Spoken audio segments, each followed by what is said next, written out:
जय जय रघुवीर समर्थ. श्रीमत दासबोध दशक 13वा. नामरूप समास 9वा. आत्मा विवरण ना.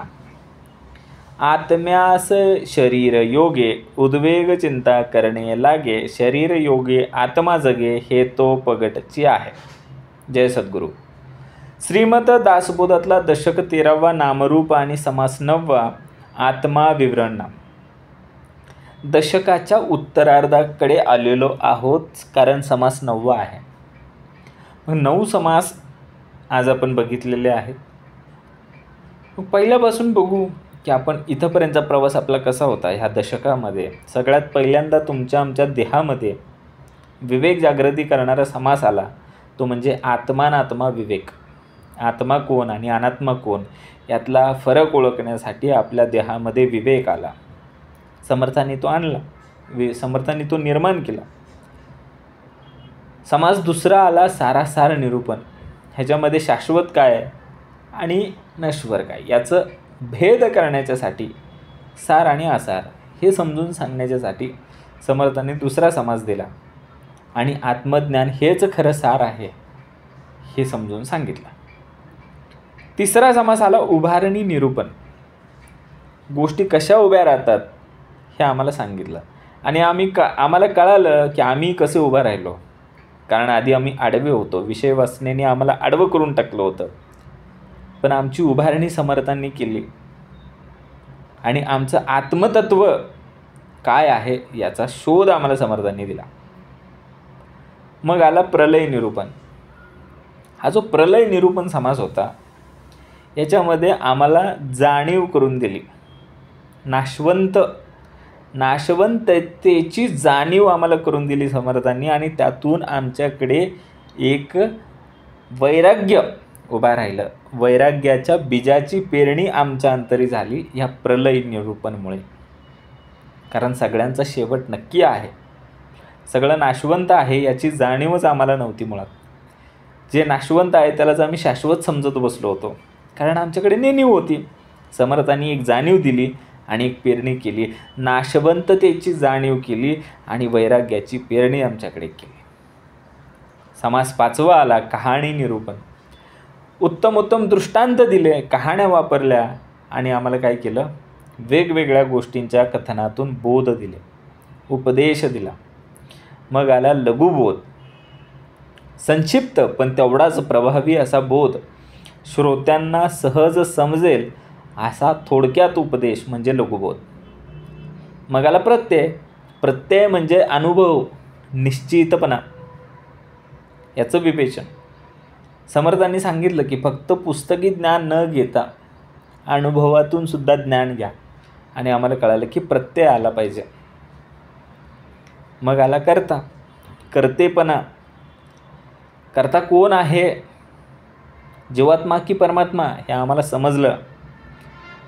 मग जीव हा जर स्वतःला कर्ता समजू लागला तर तो अहंकार आहे.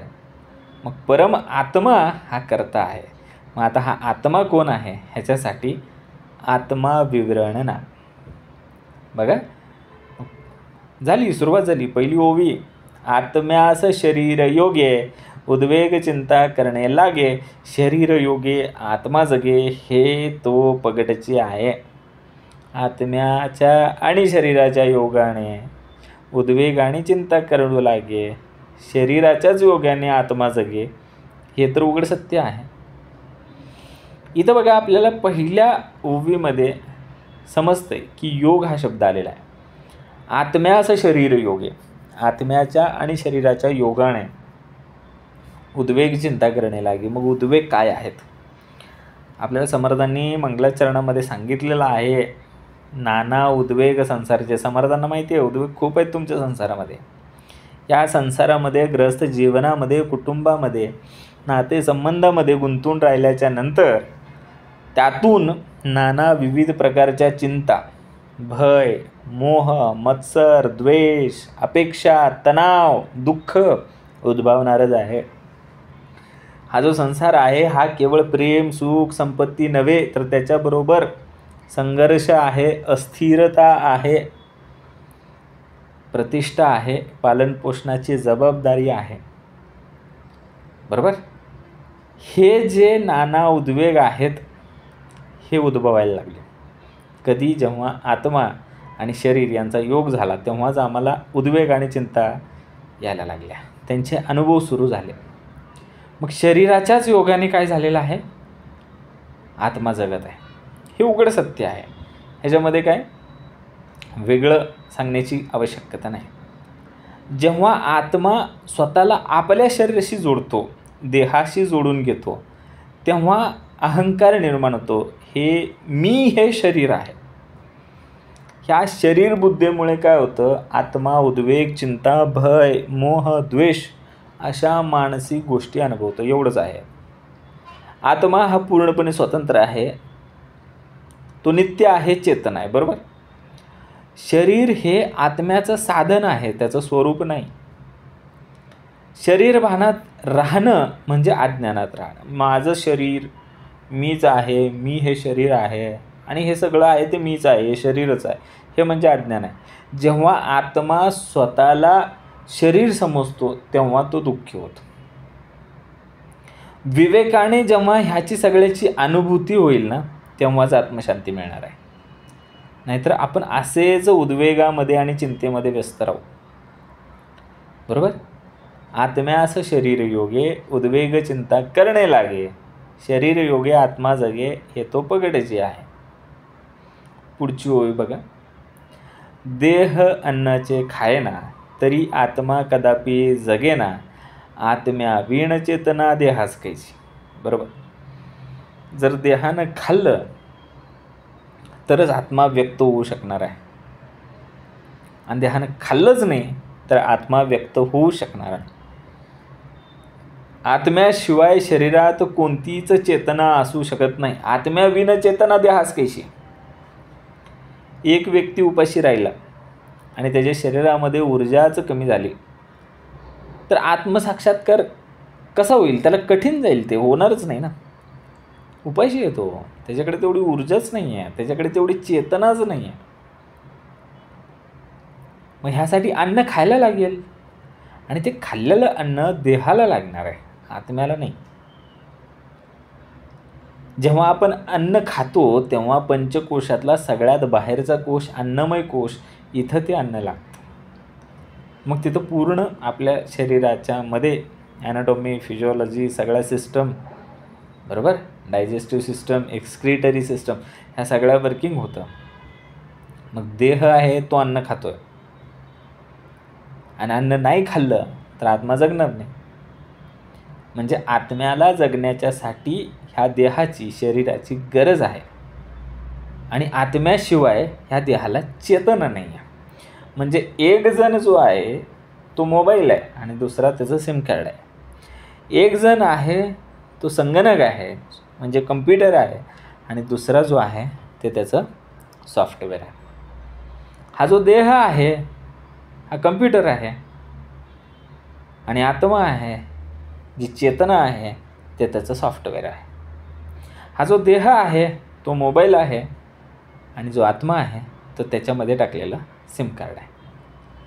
ते जर देहाने खाल्लं, जर देहाने व्यवस्थित राहिलं तरच आत्मा व्यक्त होऊ शकणार आहे, अन्यथा आत्मा व्यक्त होऊ शकणार नाही, जगूच शकणार नाही, कारण देहच नाही ना. म्हणजे सॉफ्टवेअर इन्स्टॉल करण्यासाठी संगणक लागतो. बिना संगणकाचं सॉफ्टवेअर इन्स्टॉल होऊ शकत नाही. सॉफ्टवेअर कुठे टाकणार? हवेत. तिसरी ओवी आहे, हे एका वेगळे एक करू जाता निरर्थक, उभय योगे कोणी एक कार्य चाले. आता समर्थांनी आपल्याला सांगितलं आहे की आत्मा आणि शरीर हे दोन वेगवेगळे आणि स्वतंत्र घटक असले तरी त्यांना वेगळं करता येत नाही. त्यांच्या एकत्रित क्रियाशीलतेमुळेच हे सगळे व्यवहार चालू आहेत. यांना एका वेगळं एक करणं म्हणजे निरर्थक आहे आणि त्यांच्या एकानंच जे आहे हा सगळा कार्यभाग चालणार आहे. म्हणजे जे कम्प्युटर आहे आणि जे सॉफ्टवेअर आहे हे जर तुम्ही वेगळं केलं तर काहीच उपयोगाचं नाही. कम्प्युटर कम्प्युटर आहे, सॉफ्टवेअर सॉफ्टवेअर आहे. कम्प्युटरला तुम्ही हात लावचाल, त्याला पुसून घ्याल, त्याला धुवून घ्याल, त्याला सगळी साफसफाई कराल, चालणार नाही ते. आणि जे सॉफ्टवेअर आहे त्याला जर तुम्ही तेही नाही करू शकत, ते आत्मा आहे ना, कम्प्युटरचा आत्मा सॉफ्टवेअर आहे, ऑपरेटिंग सिस्टम आहे. मग ह्याला जर तुम्ही हातच लावू शकत नाही, ह्याला बघू शकत नाही, ह्याला काहीच नाही करू शकत, ह्याला तुम्ही पुसू शकत नाही, याची स्वच्छता नाही करू शकत, काहीच नाही करू शकत. म्हणजे काय आहे, जेव्हा आत्मा आणि शरीर हे एकत्र येतील तेव्हाच कार्यभाग चालणार आहे. मग उभय योग्य, उभय म्हणजे एकत्र येणं, कार्य चालेल. उभय योग्य कोणी एक कार्य चालेल. ह्या दोघांचे एकत्रित करण्यामुळेच काय होणार आहे, हा क्रियाशीलतेचा कारभार चालणार आहे, हे कार्य चालणार आहे. मग मला त्या ठिकाणी काय करायचं आहे, वर्ड, एक्सेल, पॉवर पॉईंटची फाईल बनवायची आहे. सॉफ्टवेअरच नाही, नुसतंच त्या ठिकाणी कम्प्युटर आहे, काही होणार नाही. ह्या दोघांना वेगवेगळं केल्याच्या नंतर ते निरर्थक आहे, दोघांमध्येही अर्थ नाही आहे. पुढची ओवी काय सांगते, देहाला नाही चेतना, आत्म्यास पदार्थ उचलेना, स्वप्न भोजने भरेना पोट काही. देहाला नाही चेतना, शरीरात आत्मा नसल्यास शरीर निष्प्राण ठरतं. आत्मा एकटा काहीच करू शकत नाही. स्वप्नामध्ये अन्न कितीही खाल्लं तरी पोट काही भरणार नाही, बरोबर. जो मृतदेह आहे त्या शरीरामधलं चेतन तत्व निघून गेलेलं आहे. देहाला नाही चेतना, चेतना निघून गेली, आत्मा निघून गेला की तो देह न राहता मृतदेह होतो. का तर त्याच्यामधलं आत्मतत्व निघून गेलेलं आहे, त्यातला आत्मा निघून गेलेला आहे. आता तो काहीच नाही करणार. तो पदार्थ उचलणार आहे का, तो स्वप्न बघणार आहे का, तो पोट भरणार आहे का, तो काहीच नाही करणार. देहाला नाही चेतना. आत्मा स्वतः, आता आत्मा आहे, तो काय उचलणार आहे का एखादी गोष्ट, पदार्थ उचलून खाणार आहे का, नाही. त्याचं पोट भरणार आहे का, अरे पोट भरण्यासाठी जे शरीर लागतं ते तर त्यांनी त्यागून दिलेलं आहे. कारण ते देहाला नाही चेतना, त्या देहाला चेतनच नाही, तर त्याला तहान लागलेली, भूक लागलेली काही समजणार नाही. जर त्याला तहान नाही लागत, भूक नाही लागत, तो देहच नाही आहे मुळात, तर त्याला स्वप्नच पडणार नाही. समजतंय.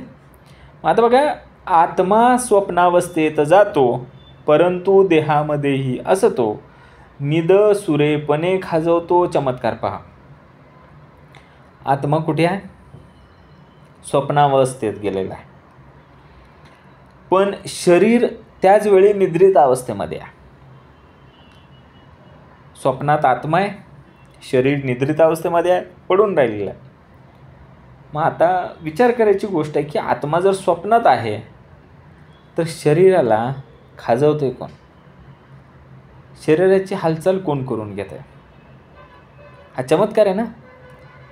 जेव्हा आपण झोपतो, निद्रिस्त होतो, दिवसभर आपण उभे असतो, कार्यभाग करतो, रात्री आपण जमिनीला समांतर होतो म्हणजे झोपतो. शवासनामध्ये आलो आपण, शव नाही शवासनामध्ये आलो. मग जेव्हा आपल्याला किडा, मुंगी, डास चावतो तेव्हा आपण बरोबर तिथेच कसं काय खाजवतो. लहान मुलं असतात बघा, झोपेमध्ये गोल गोल गोल फिरतात, एका ठिकाणी ठेवलेलं असतं, सकाळी बघितलं की ते दुसऱ्याच बाजूला गेलेलं असतं. इथं जे आत्मा आणि शरीर यांचा संबंध आहेत ना, अगदी चमत्काराचं रूप म्हणता येईल असं समर्थांनी सांगितलं आहे. आत्मा स्वप्नावस्थेत जातो परंतु देहामध्येही असतो, निद सुरेपण खाजवतो चमत्कार पहा. आत्मा स्वप्नावस्थेत जरी गेला तरी तो देहामध्ये सुद्धा असतो, म्हणूनच आपण अगदी सुरेखपणे खाजवतो. जिथं काही आपल्याला लागलंय तिथंच बरोबर आपण खाजवतो. हा चमत्कारच आहे ना, कारण आत्मा तर स्वप्नावस्थेत असताना सुद्धा देहामध्ये राहतोय म्हणजे चमत्कार आहे. तर पुढं बघा 6वी ओवी, अन्न रसे वाढे शरीर, शरीरप्रमाणे विचार, वृद्धपणी तदनंतर दोन्ही लहानाळती. म्हणजे काय, अन्नरस, अन्न म्हणजे आपलं अन्न, चपाती आणि भाकरी, रस, रस म्हणजे पाणी, जेवण पाणी, ह्यानी शरीराची वाढ होते. अन्नोदक, अन्न आणि उदक, अन्न म्हणजे अन्न, उदक म्हणजे पाणी, यांच्या सेवनाने शरीराची वाढ होते. मग शरीर वाढल्यानंतर त्यानुसार काय होते, विचारांची सुद्धा प्रगती व्हायला लागते. शरीरप्रमाणे विचार. मग हे शरीर कशाचं आहे, अन्नाचं आहे. मग तुम्ही जर अन्न सात्विक खाल्लं, सात्विक अन्नाचं सेवन केलं, तर शरीराची वाढसुद्धा सात्विक दृष्टिकोनातून होणार आहे. आणि सात्विक अन्न खाल्ल्यामुळं, शरीर सात्विकतेकडे असल्यामुळं शरीरामध्ये वाढ होणारे विचारही सात्विक असणार आहेत. मग वृद्धपणी काय होतं आहे, शरीर आणि विचार दोघेही काय होत आहेत, कमकुवत होतात. लहानपणी अन्न खाल्ल्यानं शरीर वाढत वाढत वाढत जातं.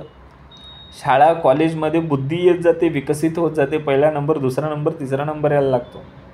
पण म्हातारपणामध्ये काय व्हायला लागतं, शरीराची ताकद आणि स्मरणशक्ती दोन्ही घटत जातात.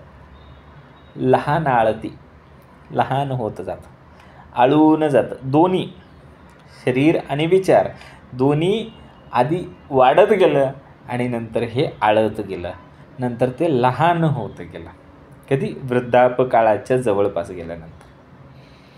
उत्तम द्रव्य देह खातो, देह योगे आत्मा भुलतो, विस्मरणे शुद्धी सांडतो सकळ काही. जेव्हा हे शरीर चविष्ट अन्न खातं, द्रव्य ऐहिक सुख उपभोगतं, तेव्हा आत्मा मोहात पडतो. त्याचं मूळ शुद्ध अवस्थेचं विस्मरण त्याला होतं. जेव्हा एखादा व्यक्ती फार श्रीमंती आयुष्य जगत असतो ना, तेव्हा जसं तो अध्यात्माला विसरतो आणि फक्त तो भौतिक सुखामध्ये हरवून जातो, इंद्रिय सुखांमध्ये रममान होतो. अगदी तसंच झालेलं आहे. उत्तम द्रव्य देह खातो, सगळं उत्तमातलं मिळायला लागलं, पौष्टिक चविष्ट. देह योगे आत्मा बोलतो, मग या देहाच्या योगाने आत्मा बोलून गेला. विस्मरणे शुद्धी सांडतो सकाळ काय. मग आता त्याला विस्मरण झालं की तो आत्मा आहे. आता तो स्वतःला देह समजायला लागला, बरोबर. त्याला उत्तमाचं खायला मिळायला लागलं आणि तो देहयोगामध्ये तो भुलून गेलेला आहे, बरोबर. आता पुढं बघा, देहाने घेतले विष, आत्मा जाये सावकास, वाढणे मोडणे आत्म्यास नेमस्त आहे. जर देहाने, शरीराने विष घेतलं तर आत्मा सावकाश निघून जातो. वाढणं मोडणं हे आत्म्याचं नाही, तर शरीराच्या स्थितीचे गुण आहेत. मग वाढ कुणाची झाली होती, शरीराची झाली होती. मोडलं कोण, शरीर मोडलं. ते आत्म्यास नाहीच आहे, ते आत्म्याचे गुणच नाही आहेत, ते आहेत कोणाचे, शरीराचे. जेव्हा कुणीतरी विष घेऊन आत्महत्या करतं, तेव्हा त्याचं शरीर नष्ट होतं, तेव्हा आत्मा शरीर त्यागून निघून जातो. वाढणे मोडणे जाणे येणे, सुख दुःख देहाचे गुणे, नाना प्रकारे भोगणे आत्म्यास घडे. वाढणे म्हणजे वाढवणे, मोडणे मोडून जाणे, जाणे येणे, सुख दुःख हे सर्व गुण देहाचे आहेत. पण आत्मा याच्याशी संलग्न असण्याने त्याला हे सगळे अनुभवावे लागते. हे सगळं आत्म्यास घडू लागतं. एखादा व्यक्ती काय होतो, जखमी होतो, त्याला ताप येतो, याचा अनुभव आत्मा घेतो, पण त्याची पीडा जी आहे ना, ती आत्म्याला होतच नाही, ती शरीरालाच होते. म्हणून समर्थ काय सांगतात, वाढणे मोडणे जाणे येणे, सुख दुःख देहाची गुणे, ही सगळी गुण देहाची. वाढ होईल शरीराची, मोडून जाईल शरीर, येईल जाईल, कुठं तर गेला चालत गेला चालत आला, गाडीवर गेला गाडीवर आला, सुखी झाला दुःखी झाला, हे सगळे देहाचे गुण आहेत. नाना प्रकारे भोगणे आत्म्यास घडे. मग हे सगळे जे भोग आहेत, हे जे अनुभव आहेत, हे आत्म्याला घडत असतात, पण त्याची पीडा ही फक्त शरीरालाच होत असते.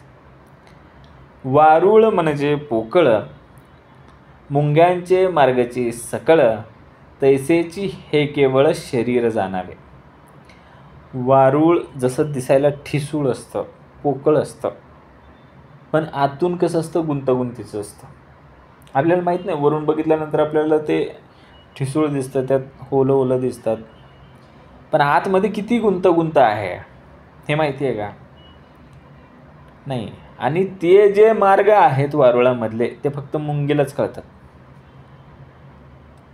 तसं शरीर बाहेरून किती ठोस दिसत असलं तरी आतमध्ये जी गुंतागुंत भरलेली आहे ही किती आपल्याला माहीत नाही. पण जशी ती मुंगी त्यामध्ये निवांत फिरून येते, तसं तो आत्मासुद्धा काय असतो त्या शरीरामध्ये, तिथले सगळे मार्ग त्याला माहिती असतात. वारुळ म्हणजे पोकळ, मुंग्यांचे मार्गची सकळ, तैसेची हे केवळ शरीर जाणावे. वारुळ जसं पोकळ असतं तसं हा देहसुद्धा काय आहे, हा शरीरसुद्धा पोकळ आहे.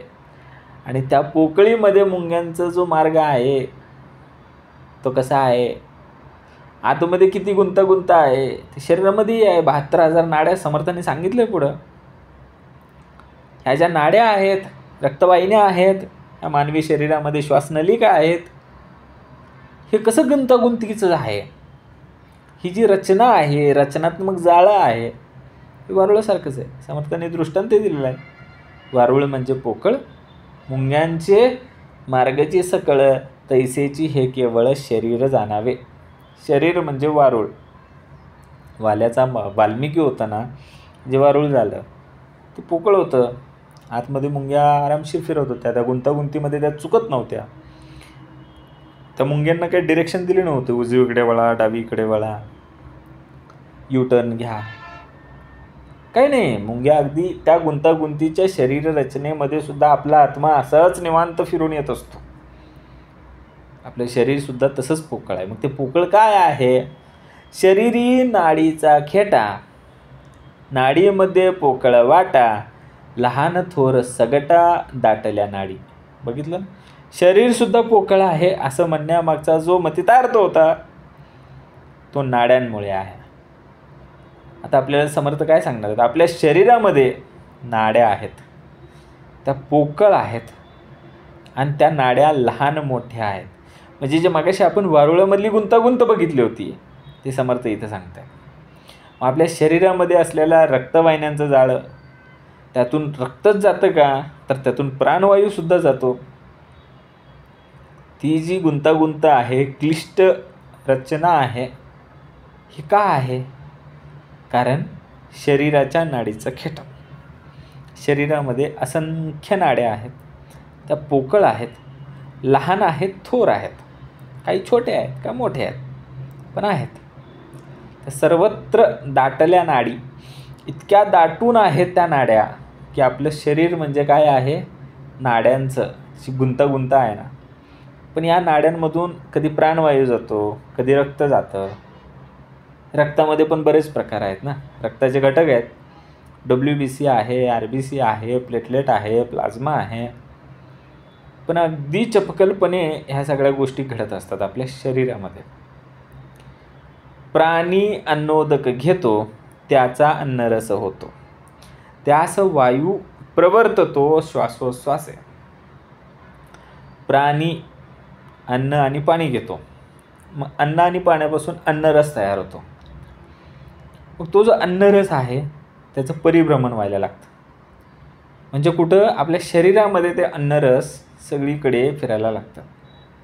बरं, मग हे कशाने होतं परिभ्रमण? वायूच्या प्रेरणेने होतं. म्हणजे श्वासोश्वासाच्या साह्यानं होतं.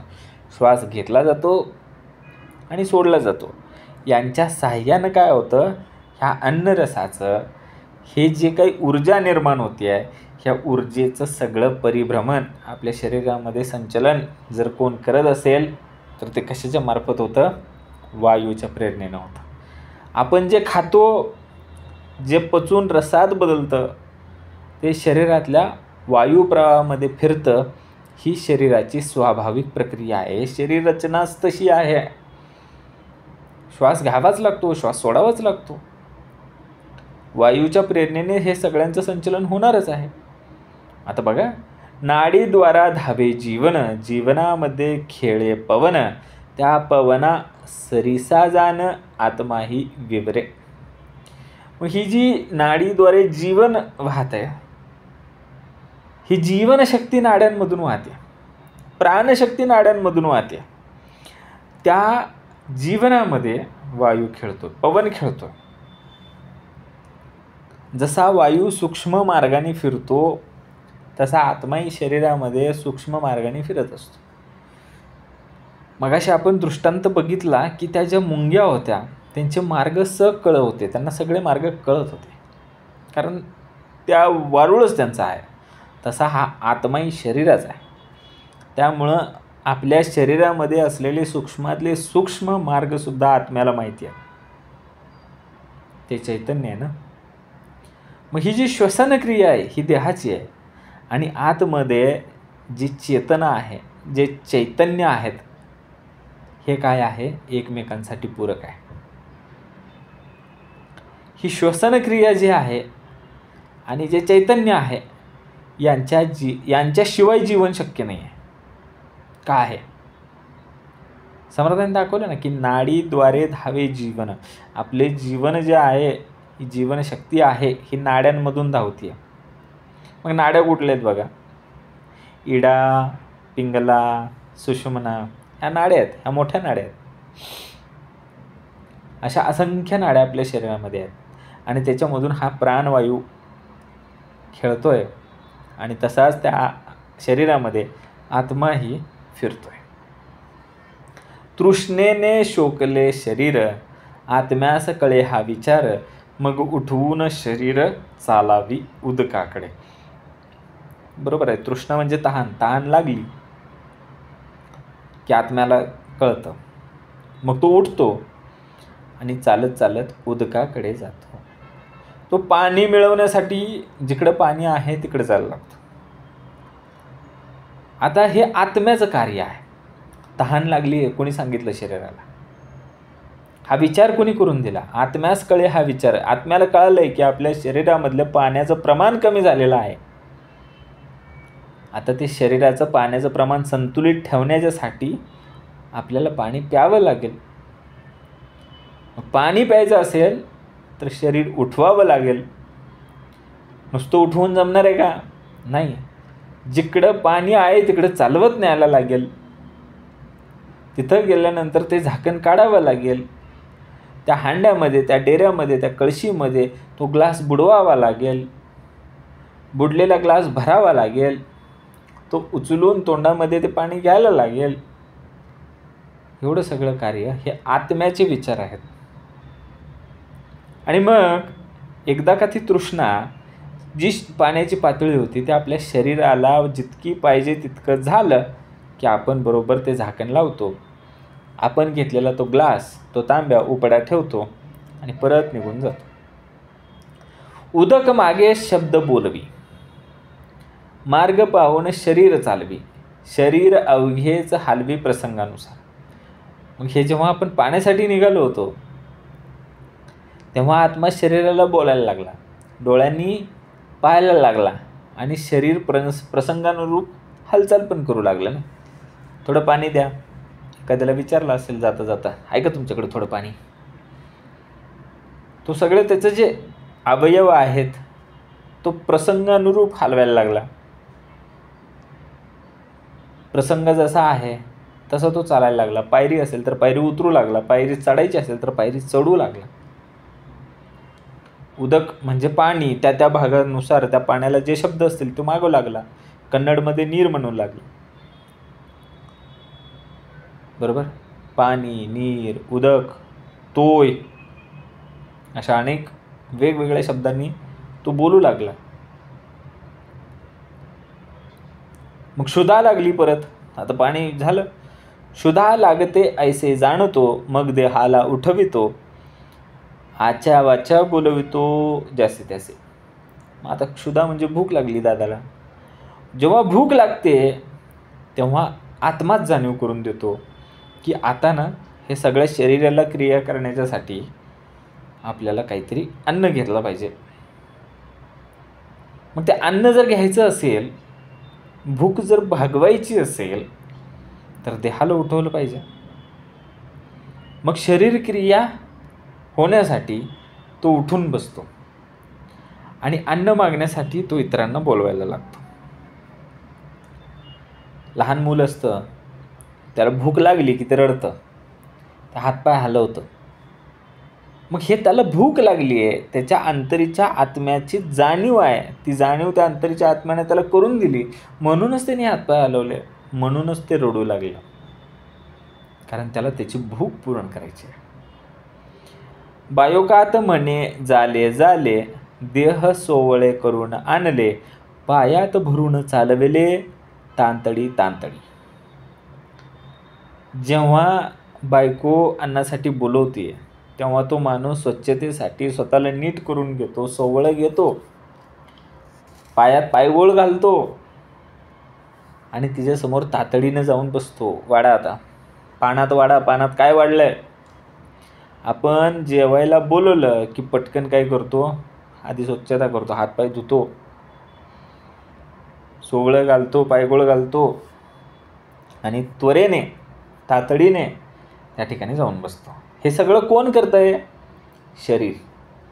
पण प्रेरणा कोणाची आहे? आत्म्याची. चेतना कोणाची आहे? आत्म्याची. पाणी पिणे असू दे किंवा अन्न खाणं असू द्या, प्रेरणा आत्म्याचीच आहे, करतंय शरीर. त्यासी पत्रावरी बैसविले, नेत्रे भरून पात्र पाहिले, हात करवी आरंभिले आपोषण. आता तो पानाजवळ आला, पात्राजवळ आला, डोळ्यांनी ते सगळं अन्नपदार्थ त्यांनी पाहिले, पात्रामध्ये काय वाढलेलं आहे, आणि मग त्यानं आता हातानं खाण्याची प्रक्रिया सुरू केली. पण हे सगळं जे आहे ह्या आत्म्याच्या इच्छेने चालू आहे. ही सगळी इच्छाशक्ती जी आहे ना, खाण्याची इच्छा जी झालेली आहे, घास मोडण्याची इच्छा जी झालेली आहे, ही आत्म्याची इच्छाशक्ती आहे आणि शरीर फक्त ते कार्य करत आहे. बघा आता आपल्याला किती सुंदर सांगितलं समर्थांनी पुढं. हाता करवी ग्रास उचलवी, मुखी जाऊन घास पसरवी, दाता कारणी चाववी नेट नेट. मग तो जो पात्रावरती बसलेला मनुष्य आहे, तो डोळ्यांनी सगळे ते पात्र पाहत आहे, त्यातलं त्यांनी हाताने घास उचललेला आहे आणि तो तोंडामध्ये टाकत आहे, मग दाताने तो चावत आहे. ह्या सगळ्या शारीरिक प्रक्रिया पण त्या आत्म्याच्या प्रेरणेने घडत आहेत.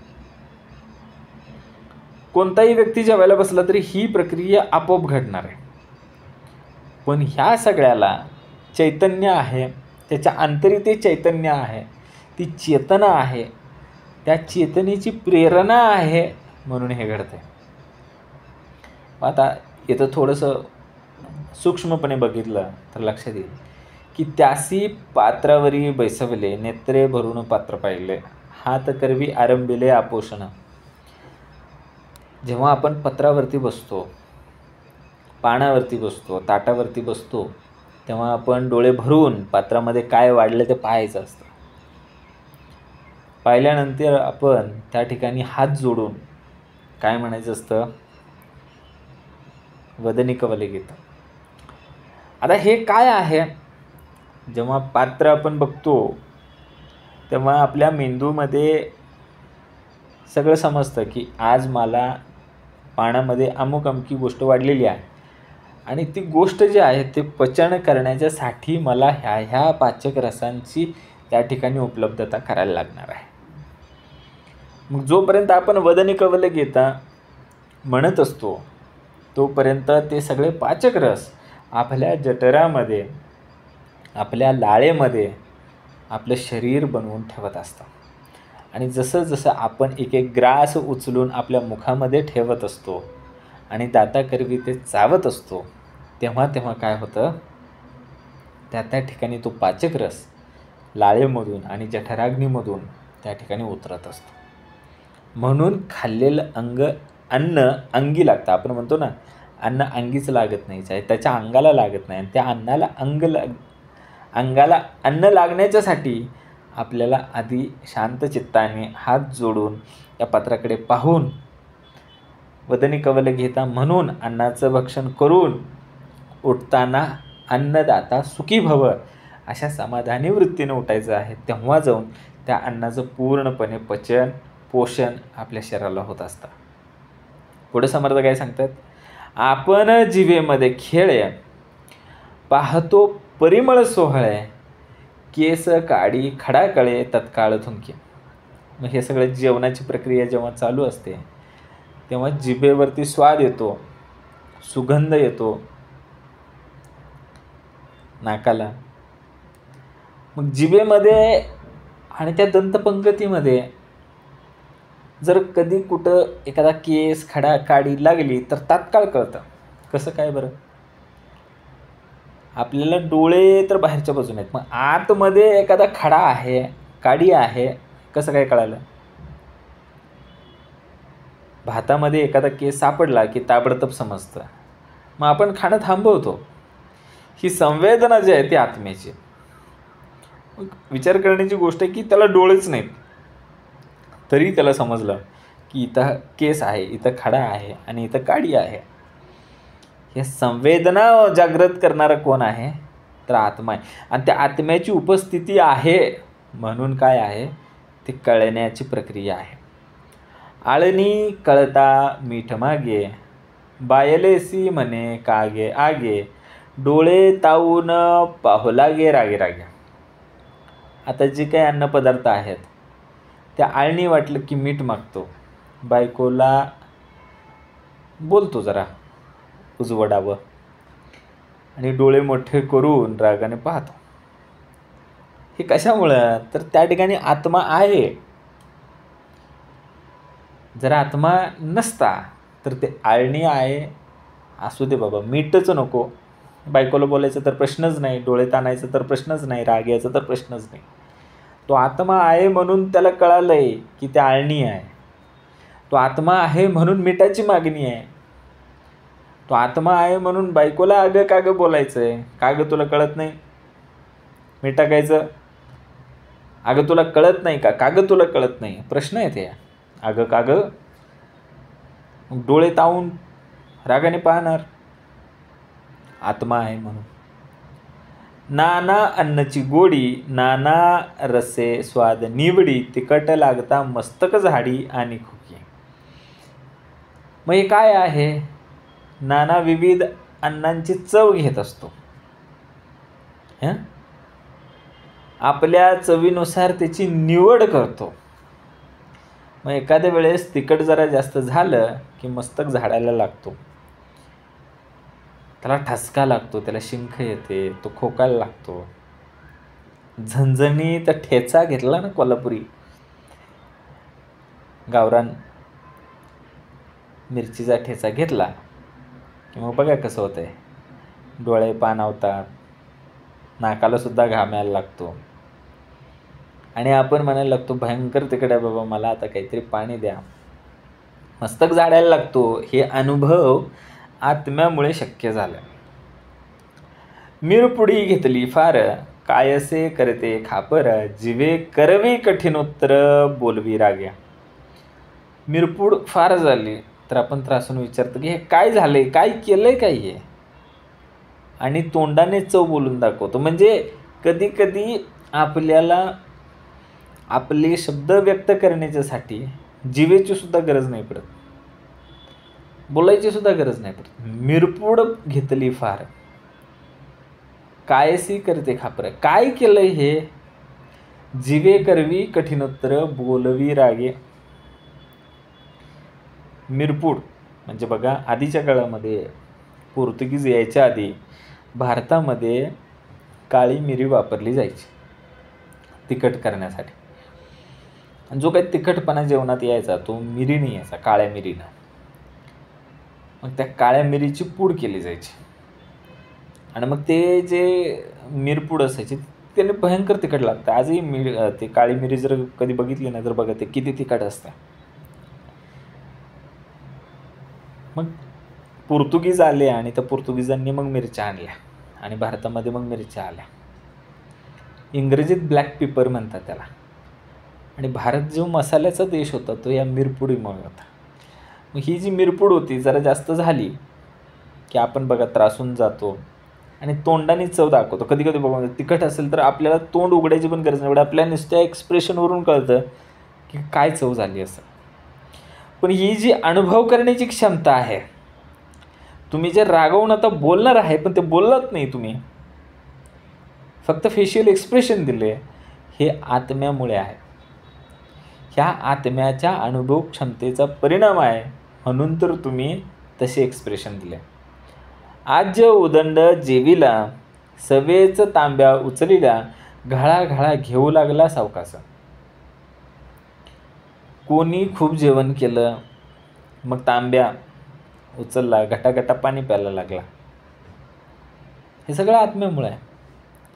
पोटभर जेवल्यानंतर पाणी पिल्याशिवाय समाधान मिळणार आहे का? नाही. आणि ही कृती शरीर करणार आहे, पण ती गरज आत्म्याची आहे. उदंड जेविला, मग सवेचा तांब्या उचलला, घळाघळा घेऊ लागला. बघा, पाणी घोटघोट प्यायचं का घटघट प्यायचं ह्याचं पण शास्त्र आहे. जेव्हा आपण पाणी पितो आणि घटघट पितो, तेव्हा ते पाणी लाळ मिश्रण न होता पोटामध्ये जातं आणि मग काहीतरी अपाय होतो, आपल्याला उलट्या होतात, जुलाब होतात. पण तेच पाणी आपण घोट घोट प्यायला लागलो की ते पचतं. भरपूर पोटभर जेवण केल्याच्या नंतर 20 मिनिटांनी पाणी प्यायचं असतं, वज्रासनामध्ये बसायचं असतं आणि मग ते घोट घोट पाणी पिऊन आपल्या शरीराला शांत करायचं असतं, तेव्हा समाधान मिळतं. आता पुढं बघा काय आहे.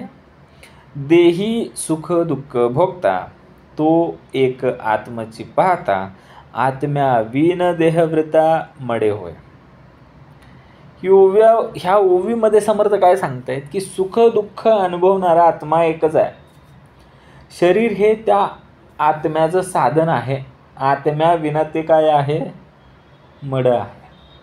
जो देह आहे हा सुख दुःखाचा भोगता आहे, बरोबर.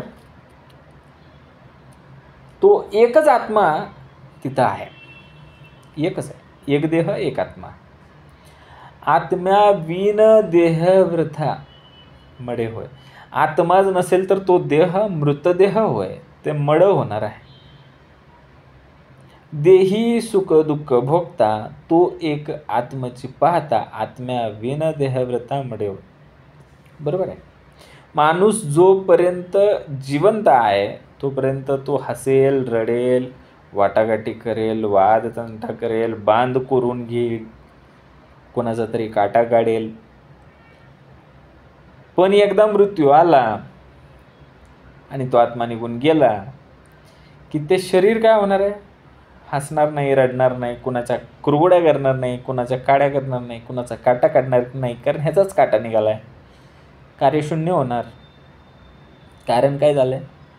आत्मा निघून गेलेला आहे, मड झालं ना आता ते. मनाच्या अनंत वृत्ती, जाणणे त्याची आत्मस्थिती, त्रैलोक्य जितक्या व्यक्ती तदांतरी आत्मा. बरोबर आहे. मनाच्या अनंत वृत्ती आपण बघितलं आल्या उद्वेग मनाची अवस्था आहे, असुरक्षितता ही मनाची एक अवस्था आहे. अशा अनंत अवस्था आहेत, मनाच्या अनंत वृत्ती आहेत, हे आत्म्याला माहिती आहे. आणि या तिन्ही लोकांमध्ये प्रत्येक सजीवामध्ये आत्मा वास करून आहे. आपण जेव्हा विचारतो हे योग्य आहे का, हे चुकीचं आहे का, ही अंतर्गत जाणीव आत्म्याच्या साक्षीभावातून होते. बघा, मनाच्या अनंत वृत्ती, व्यक्ती तितक्या प्रकृती आणि तेवढ्या विकृती, म्हणजे वृत्ती ज्या आहेत त्या अनंत आहे. जाणणे त्याची आत्मस्थिती, आपल्याला सांगितलं आहे आत्मस्थितीचा निश्चय. जर आपली आत्मस्थिती चांगली असेल, आत्म्याची स्थिती, तर आपली परिस्थिती बदलते, आपली मनस्थिती बदलते. पण आपली आत्मस्थितीच जर डळमळीत असेल तर आपली मनस्थितीही डळमळते आणि परिस्थितीही डळमळते. ही वृत्ती आहे ना, मनाच्या अनंत वृत्ती आहेत. मग ह्या त्रैलोक्यामध्ये जितक्या व्यक्ती आहेत त्या सगळ्यांमध्ये काय आहे? तदांतरी आत्मा. त्या सगळ्यांच्या अंतरी आत्माचा आहे. बघा आता कुठले कुठले आत्मे आहेत. जगामध्ये जगदात्मा, विश्वामध्ये विश्वात्मा, सर्व चालवी सर्वात्मा नाना रूपे. बरोबर आहे. ह्या जगाला जो चालवणारा आत्मा आहे त्याला जगदात्मा म्हणायचं. विश्वाला जो चालवणारा आहे तो विश्वात्मा आहे. सर्व गोष्टींना जो चालवणारा आहे तो सर्वात्मा आहे. सूर्य, चंद्र, नदी, माणसं, प्राणी या सगळ्यांमध्ये जे आहे हे एकच चेतन तत्व कार्यरत आहे. मग त्याला आपण नावं दिली, जगदात्मा, विश्वात्मा, सर्वात्मा. ही त्याची काय आहेत? रूपं आहेत. आपल्या दशकाचं नावच आहे ना नामरूप. मग रूपं अनेक असतात, नाव एकच असतं. जे चेतन तत्व आहे, जे चैतन्य आहे ते एकच आहे, फक्त रूपं बदललेली आहेत. सूर्य, चंद्र, ग्रह आहेत, नदी आहे, प्राणी आहेत, माणसं आहेत. यांच्या अंतरीमध्ये जो आहे आत्मा तो एकच आहे. आपल्या अंतरी जो आहे तो देहात्मा. मग हुंगे चाके ऐके देखे, मृद कठीण ओळखे, शीत उष्ण ठाऊके तत्काळ होय. मग जेव्हा तो हुंगतो, वास घेतो, चाखतो, स्वाद घेतो, ऐकतो, पाहतो, मृदू काय कठीण काय, माणसं कळतात आपल्याला, कोमल माणसं कुठली, कठीण माणसं कुठली ओळखता येतं ना. शीत कुठलं, उष्ण कुठलं, थंड काय, गरम काय, हे सगळी आत्म्याची अनुभूती आहे. आपल्याला तत्काळ कळतो. तत्काळ समर्थांनी सांगितलंय, अर्ध्या तासाने, 2 तासाने, 1 तासाने नाही. हुंगलं की सांगतो अमुक काय, चाकलं की सांगतो आंबट आहे, गोड आहे, तिखट आहे, ऐकलं की सांगतो ह्याचा आवाज आहे, त्याचा आवाज आहे, बघितलं की सांगतो 2 वर्षापूर्वी याला इथं बघितलं होतं, सांगतो की नाही. आत्मा आहे ना, त्या आत्म्याची अनुभूती आहे. थंड, फ्रीजमधनं एखादी बाटली काढली की म्हणतो शीत आहे, गरम गरम उकळलेलं पाणी आणलं की म्हणतो हा उष्ण आहे. हे कसं काय कळतं? तात्काळ कळतं. आत्म्याची अनुभूती आहे. स्पर्श कळतो, आवाज ऐकतो, पाहतो, म्हणजे याची सगळी ज्ञानेंद्रिय व्यवस्थित चालू आहेत. हुंगणे म्हणजे काय? नासाग्रेचं काम आहे, चाखे जिभेचं काम आहे, ऐकणे, श्रवण करणे, डोळे देखे, ह्याची सगळी ज्ञानेंद्रिय छान काम करतायत, कारण आत्म्याची अनुभूती आहे, आत्मा अंतरी आहे. सावधपणे लागवी बहुत करी उठा ठेवी, या धूर्ताच्या उगवी धूर्तची करी. हा आत्मा अत्यंत सावध असतो बघा.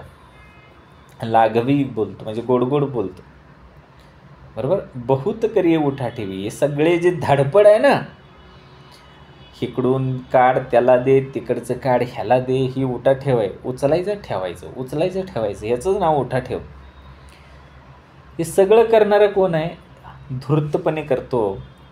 हा धूर्तपणाचा निर्माता आत्मा आहे. कोणी एखादा व्यक्ती बाहेरून खूप गोडगोड गोडगोड बोलवत असतो, आतून तो कपटाने फसवतो. आपल्याला वाटतं त्यांनी फसवलं, पण हे शरीर जरी करत असलं तर प्रेरणा आत्म्याची आहे. त्याचा आत्माच धूर्त आहे ना, बरोबर. वायो सरिसा परिमळ येतो, परी तो परिमळ वितळून जातो. वायो धुळी घेऊन येतो, परी तोही जाय. वाऱ्यासारखा सुगंध येतो, सुवास येतो, पण तो लगेच वितळून जातो. वारा धूळ घेऊन येतो, पण ती धूळही वाहून जाते. फुलांचा सुगंध क्षणभर असतो, क्षणभंगूर असतो ना, आणि फुलही क्षणभंगूर असतं. मग ते सुगंध किती असतो? एक छोटंसं फूल, त्यातला छोटासा सुगंध तो क्षणभर आपल्याला येतो, नंतर तो हवेत विरून जातो. याचा अर्थ काय आहे की इथे समर्थ आपल्याला काय सांगतायत की सुगंध जसा क्षणिक आहे तसा आत्मा हा सुगंध इतका सूक्ष्म आहे, बरोबर. इथं सूक्ष्म दिलं बघा. कसं असतं, जेव्हा आपल्याला सांगितलं जातं की आपल्याला ध्यान करायचं आहे फुलावरती, तर पारिजातकाचं फूल घेतलं, भगव्या रंगाचा दांडा आणि पांढऱ्या रंगाच्या 5 पाकळ्या असलेलं, ते फूल असतं. आपल्याला सांगितलं जातं की या फुलावरती ध्यान लावायचं. आपण ध्यान लावतो. ते ध्यान लावल्याच्या नंतर आपल्याला काय सांगितलं जातं, आपले गुरु सांगतात की आता ह्याच्या सुगंधावरती ध्यान लाव. बरोबर. जेव्हा सुगंधावरती ध्यान लावायला सांगितलं जातं तेव्हा ते अशक्य वाटतं. कारण काय आहे, सुगंध हा न दिसणार आहे, पण आहे ना. तसा आहे तो आत्मा जो आहे. इतका उशीर जे फूल होतं ते तुमचं आमचं शरीर होतं, आणि जो सुगंध होता तो तुमचा आमचा आत्मा आहे. तो आहे पण नाही. तो नाही कारण तो शरीराच्या माध्यमातून राहतोय, दिसत नाही. तो सूक्ष्म आहे, शरीर स्थूल आहे. शीत उष्ण वायो सरिसे सुवासे अथवा कुवासे असी जे परी सावकासे तगणे न घडे. शीत उष्ण, थंडी, उष्णता, सुवास, कुवास हे सर्व वाऱ्यासारखं येतं आणि जातं. ते इतकं सूक्ष्म असतं की त्याची मोजदाद होत नाही, त्याची गणता होत नाही. कधीकधी हवेत गारवा जाणवतो पण तो नजरेला दिसत नाही. आत्म्याची अनुभूतीसुद्धा तशीच सूक्ष्म असते. आत्मा आहे पण तो जाणवत नाही. हवेत गारवा आहे, हां मग दाखव कुठं आहे गारवा, नाही माहिती, तो दिसत नाही ना. अरे जो दिसत नाही तोच आत्मा आहे. वायो सरिसे रोग येती, वायो सरिसे भूते धावती, धूर आणि धुकटे येती वायो सवे. ह्या वाऱ्यातूनच रोग येतील. या वाऱ्यामुळेच काय होईल, ही भूतं धावतील, पंचमहाभूत आहेत ती धावतील. अजून भूतप्रेताची गोष्टी आहेत. बघा ना, आपण एखादी गोष्ट वाऱ्यासारखी पसरते. वाऱ्यातून रोग पसरतात, वाऱ्यातून अफवा पसरतात, धूर पसरतो, धुके पसरतं. हे सगळं वाऱ्याच्या प्रवाहानं होतं. वायो सरे काहीच जगेना, आत्म्या सेवे वायो तगेना. आत्म्याची चपळता जाणं अधिक आहे. आता काय केलं बघा, फक्त वायूमुळे जिवंत राहत नाही, आत्मासुद्धा वायूशिवाय निष्प्रभ आहे. आत्मा वाऱ्यापेक्षाही काय आहे, अधिक चपळ आहे आणि अधिक सूक्ष्म आहे. कोणतीही श्वसन प्रक्रिया चालू असली पण आत्माच नसेल तर शरीर काय होईल, मृत असेल. म्हणजेच आत्म्याशिवाय वायू निष्प्रभ आहे, वायूचा उपयोग नाही. आपल्याला आधी वाटायचं ना श्वासोश्वास चालू आहे म्हणजे माणूस आहे. फक्त वायूमुळे आपण जिवंत राहतोय का, नाही. आत्माही पाहिजेच ना. मग आत्मा कसा आहे माहिती आहे का, आत्म्याची चपळता जाणं अधिक आहे. आत्मा अधिक चपळ आहे आणि अधिक सूक्ष्मसुद्धा आहे. वायो कठीणास अडतो, आत्मा कठीण भेदून जातो. कठीण पाहो तरी तो छेदेहीना. वारा कसा आहे, कठीण वस्तूला अडतो, पण आत्मा कोणत्याही कठीण वस्तूंना अडत नाही. तो आरपार जातो. तो कसा आहे, भेद करत जातो, कारण तो सूक्ष्म आहे. आणि तो किती सूक्ष्म आहे, वायूपेक्षा सुद्धा सूक्ष्म आहे. आता वायू असा काय आहे, कारण वायू जो आहे तो पंचमहाभूतापैकी एक आहे. पण आत्मा जो आहे हा पंचमहाभूतांपैकी एक नाही आहे. तो अभौतिक आहे, वायू भौतिक आहे. वायू भौतिक असल्या कारणाने भौतिक गोष्टींना अडतो. बरोबर. एखादा डोंगर असतो, डोंगर म्हणजे काय, पृथ्वी तत्व आहे ना. पृथ्वीचा थोडासा उंचवटा आहे, तो डोंगर आहे. मग वायू आला की त्या डोंगराला थटतो, तिथं त्याला अडथळा होतो, अडतो आणि तो ऊर्ध्व दिशेने वरती जातो आणि पाऊस पडतो. ते जलचक्र तुम्हाला माहिती आहे. पण आत्मा का नाही थांबत तिथं, कारण वायू जो आहे ते पंचभौतिक आहे, आत्मा पंचभौतिक नाही आहे.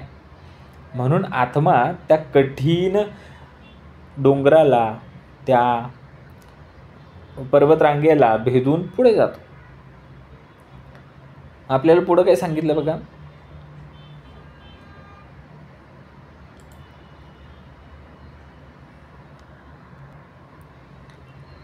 वायो झाडा वाजे, आत्मा काहीच न वाजे. मौनेचे अंतरी समजे विवरून पाहता. वायो झाडा वाजे, वारं सुटलं की झाडा वाजतं. आत्मा काहीच न वाजे, आत्म्यानी काही आवाज होत नाही, तो मौन येतो, तो मौनाने अंतरेमध्ये समजून घ्यायचा असतो, कारण तो मौन रूपामध्ये आहे. ह्याचं विवरण पाहावं लागतं तेव्हा समजतं. वायूसारखा आवाज करत नाही तो आत्मा, प्रत्येकाच्या अंतरी मौन रूपात आहे तो आत्मा. शरीरास केले बरे, ते आत्म्यास पावले, शरीर योगे झाले समाधान. आता काय झालं, आजारी पडला, मग आपण शरीराला बरं केलं, मग जे अनुभव आत्मा घेत होता तर काय होतं, आत्म्याचं चालणं फिरणं बंद झालं होतं, उठाठेवी बंद झाल्या होत्या, धूर्तपणा बंद झालेला होता, कारण आजारी पडलंय ना, शरीर बरं नव्हतं त्याचं. मग शरीराला बरं करून घेतल्यानंतर आत्म्याला वाटलं आता बरं झालं, आणि त्या शरीर योग्यानं आत्म्याला समाधान झालं. आता बघा, देहा वेगळे उपायना ना, करीती आत्म्यास पावे ना, समाधान पावे वासना देहाचेनी. देहा वेगळे उपायना ना, प्रत्येक देह वेगळा आहे आणि त्याच्यावरती उपाय वेगळे आहेत. करिता आत्म्यास पावे ना, समाधान वासना. देहात्म्याचे कौतुक पाहो जाता हे अनेक, देहा वेगळी अडणूक आत्म्यास होय. देहाच्या आणि आत्म्याचे जे कौतुक आहे ते आपण पाहतोय, अनेक आहे.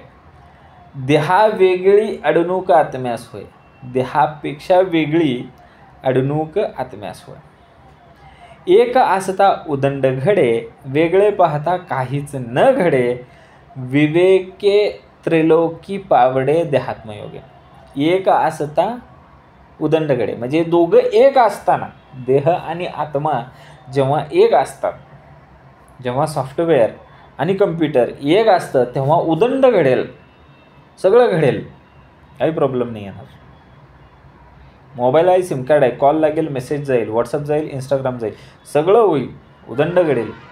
वेगळे पाहता काहीच न घडे. आता वेगळं करा, काहीच घडणार नाही. विवेके त्रिलोकी पावडे देहात्मयोगे. मग हे देहाच्या आत्मयोगानं घडणाऱ्या गोष्टी आहेत आणि इथला योग समजून घेतला पाहिजे. देहात्मयोग, देह आणि आत्मा यांचा योग, यांच्या योगानेच काय होणार आहे, हे दोघं एकत्र येणार आणि उदंड घडणार.